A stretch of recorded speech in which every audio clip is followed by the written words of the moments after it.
जब से मैंने तुम्हारा देखा है मुझसे रहा नहीं जा रहा। एक बार की बात है। जयपुर की गर्मी की छुट्टियां थीं और शहर की सबसे मशहूर स्कूल के बच्चे पिकनिक पर जा रहे थे। बस में हंसी मजाक, गानों की धुन और बेफिक्र बचपन की गूंज थी। पर इसी बस में एक ऐसी कहानी भी जन्म ले रही थी जो दिल की धड़कनें बढ़ा रही थीं। ये कहानी थी एक जवानी की, और एक ऐसी जवानी की जो उम्र के उस पड़ाव पर भी ठहरने का नाम नहीं लेती जब लोग अक्सर थम जाते हैं। ये कहानी थी 19 साल के तरुण और 45 साल की उनकी टीचर मिस सीमा की। मिस सीमा, जिनकी उम्र तो 40 पार कर चुकी थी, लेकिन उनकी चाल, उनकी मुस्कान और उनकी आंखों में वो चमक आज भी बरकरार थी जो किसी को भी दीवाना बना दे। वो जितनी मॉडर्न थीं, उतनी ही खूबसूरत भी। उनकी सादगी में एक आग छिपी थी जिसे हर कोई महसूस कर सकता था। और इसी बस में बिल्कुल पीछे की सीट पर बैठा था तरुण। उसकी आंखें बस एक ही जगह पर टिकी थीं, मिस सीमा पर। वो उन्हें छिप छिप कर देखता रहता था। उसकी आंखों में एक अजीब सी प्यास थी, एक ऐसी चाहत जो शायद उसे खुद भी नहीं पता थी। हर बार जब मिस सीमा बस में एक जगह से दूसरी जगह जातीं, तरुण की निगाहें उनकी कमर के घुमाव पर थम जातीं। वो उनकी हर अदा को, हर हलचल को अपनी आंखों में कैद कर लेना चाहता था। उसे लगा कि वो किसी की नजर में नहीं है, लेकिन प्यार और आकर्षण की नजर को भला कौन रोक पाया है। मिस सीमा ने भी महसूस किया। वो जानती थीं कि तरुण अक्सर उन्हें देखता है। पहले तो उन्होंने इसे बस एक शरारती लड़के की आदत समझा, पर जब ये सिलसिला रोज का हो गया तो वो इस उत्सुकता को रोक नहीं पाईं। आखिर वो देखना चाहती थीं कि इस मासूम से लड़के की आंखों में क्या है। पहाड़ों के मोड़ पर बस थोड़ी धीमी हुई। तभी मिस सीमा ने एक गहरी सांस ली और धीरे से चलते हुए तरुण की सीट के पास आ गईं। उनके आने से बस में एक अजीब सी खामोशी छा गई। उनकी मौजूदगी में एक ऐसी कशिश थी कि तरुण का दिल जोर जोर से धड़कने लगा। उन्होंने तरुण के बगल में उसकी खाली सीट पर बड़े ही आराम से बैठ गईं। तरुण का चेहरा पीला पड़ गया। उसे लगा शायद उसकी चोरी पकड़ी गई है। उसे डर लगा, शर्म महसूस हुई, और एक पल के लिए तो उसे लगा कि वो बस में बैठा ही नहीं है, बल्कि किसी और ही दुनिया में पहुंच गया है। मिस सीमा ने उसकी बेचैनी को महसूस किया।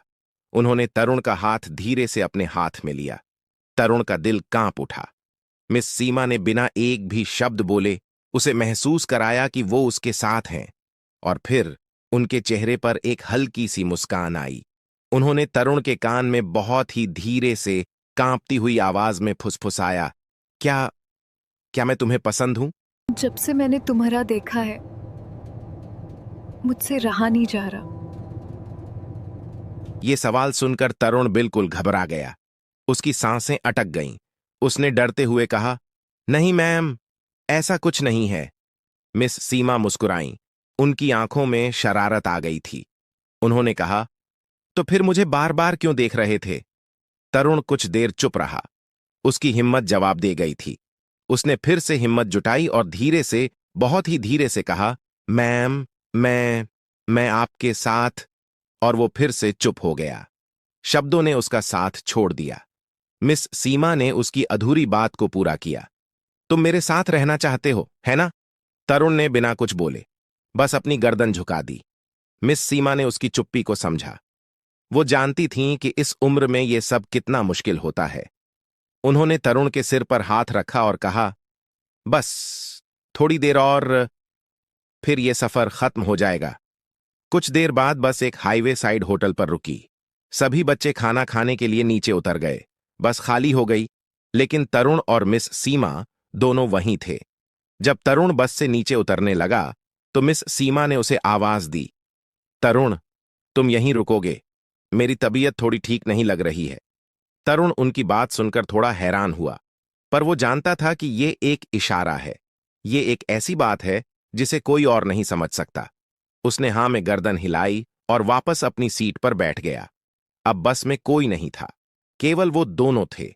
बाहर गर्मी थी, अंदर एक अजीब सी ठंडक। खिड़की से आती हवा उनके बीच की खामोशी को और गहरा कर रही थी। मिस सीमा ने तरुण का हाथ पकड़ा और उसे अपनी ओर खींचा। तरुण सीधा बस की सीट पर जा गिरा। मिस सीमा उसके ऊपर झुक गईं। उनकी सांसों की गर्म हवा तरुण के चेहरे पर लग रही थी। उन्होंने तरुण की आंखों में देखा और बहुत ही धीमी आवाज में कहा, लगता है तुम्हें बहुत भूख लगी है ना? अपनी भूख बुझा लो। तरुण ने आंखों में आंसू लिए, बस उनकी ओर देखा। उसकी आंखों में डर नहीं था, बल्कि एक अजीब सी प्यास थी, एक ऐसा एहसास जो वो शायद पहली बार महसूस कर रहा था। मिस सीमा ने भी उसकी आंखों में वही प्यास देखी, और फिर वो एक दूसरे में खो गए। एक पल में उनकी सारी दूरियां मिट गईं। बस में एक अजीब सी खामोशी छा गई। बस की खिड़कियों से बाहर की दुनिया दिख रही थी, लेकिन अंदर की दुनिया कहीं और ही थी। जब सारे बच्चे वापस आए तो तरुण और मिस सीमा दोनों ही शांत थे। उनकी आंखों में एक अलग सी चमक थी। बस फिर से चल पड़ी, पहाड़ों से गुजरती हुई, खेतों से निकलती हुई।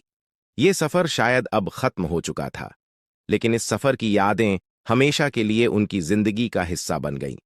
फिर बस हाईवे पर चलने लगी और बस एक पार्क के सामने रुकी। फिर सभी बच्चे और तरुण और मिस सीमा भी इस बार बस से नीचे उतरे। इस बार उन्होंने पार्क में एक दूसरे के हाथ में हाथ रखकर घूम रहे थे। उन्होंने पार्क में, वाटर पार्क में स्लाइडर में घूम, और उन्होंने कई जानवरों को दिखा। उन्होंने कई फोटो और सेल्फिश भी खींची। दोनों के एक साथ में, उन दोनों के बीच में गहरा रिश्ता बन गया जो सदियों तक बना रहेगा। उन्होंने वहां बहुत मजे किए। अब तरुण रोजाना स्कूल आता, वह होमवर्क नहीं करता तो भी सीमा मैडम से कुछ नहीं करती। अब क्लास रूम में भी उन दोनों की आंखों का टकराव होने लगा। वह एक दूसरे के बिना रह नहीं सकते थे। कुछ दिनों बाद में मिस सीमा ने अपने बूढ़े पति को तलाक दे दिया और तरुण के साथ कोर्ट में जाकर लव मैरिज कर ली। यह मैरिज एक ऐतिहासिक बन गई, जिसने उम्र का लिहाज नहीं देखा।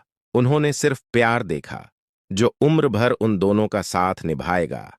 वह दोनों अपनी जिंदगी खुशी से जीने लगे। कुछ दिनों बाद उनका एक प्यारा सा बेटा हुआ।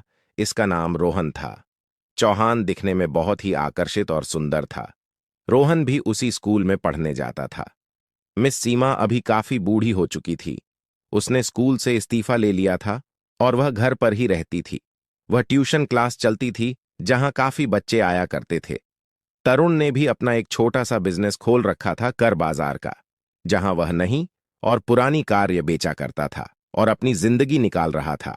अगर यह कहानी आपके दिल को छू गई हो तो इसे कमेंट में जरूर बताएं, और यह बताएं कि यह कहानी आपको कैसी लगी। इस कहानी का कौन सा पार्ट आपको सबसे अच्छा लगा।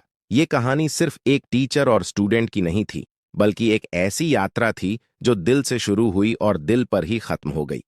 ये कहानी थी दो आत्माओं की, जो कुछ समय के लिए एक दूसरे से मिलीं और फिर हमेशा के लिए अलग हो गईं।